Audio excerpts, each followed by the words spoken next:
হলো সালাহ, ন্যায়পরায়ণতার প্রোগ্রামিং।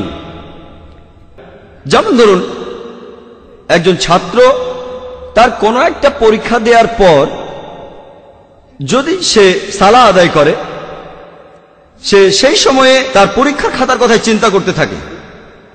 সে তখন ভাবতে থাকে, আমি 2 নম্বর প্রশ্নে যে উত্তরটা দিয়েছি সেটা না লিখে আমার এটা লেখা উচিত ছিল। যদি কোনো ব্যবসায়ী সালাহ আদায় করে, সে চিন্তা করতে থাকে যে আজকে আমি কতখানি লাভ করলাম, কতগুলো জিনিস আমি বিক্রি করলাম। যদি একজন গৃহিণী সালাহ আদায় করে, সে তখন হয়তো ভাবতে পারে যে আমার স্বামীর জন্য আজকে আমি কি রান্না করব, বিরিয়ানি রান্না করব নাকি পোলাও। এটা খুবই স্বাভাবিক যে সালাতের সময় আমাদের মন শুধু এখানে ওখানে ঘুরে বেড়ায়। আমাদের মন ঘুরে বেড়ায় কেন?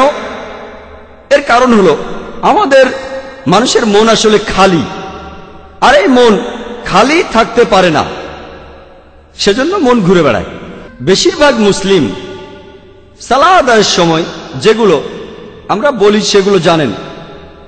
সূরা ফাতিহা আমরা সালাতের সময় যেটা পড়ছি সেটা বুঝতে পারছি না, তখনই এই সম্ভাবনাটা দেখা দেয় যে আমাদের মন চিন্তা করবে। সেজন্য মন যাতে এইসব চিন্তা না করতে পারে, আমরা সালাতের সময় আরবিটা পড়ব, আর একই সাথে আমরা এই আরবি আয়াতগুলোর অর্থ বুঝতে চেষ্টা করব। যদি ইংরেজি জানেন, ইংরেজি অনুবাদটা মনে করেন। যদি আপনি উর্দু জানেন, উর্দু অনুবাদটা মনে করেন। যদি আপনি হিন্দি জানেন, হিন্দি অনুবাদটা মনে করেন। যদি যেমন ধরুন, আমরা যখন সূরা ফাতিহা পড়ি, বিসমিল্লাহির রহমানির রহিম, দয়াময় ও পরম দয়ালু আল্লাহর নামে শুরু করছি। আলহামদুলিল্লাহি রাব্বিল আলামিন, সকল প্রশংসা জগৎসমূহের মালিক আল্লাহর। আর রহমান রহিম, যিনি দয়াময় এবং পরম দয়ালু।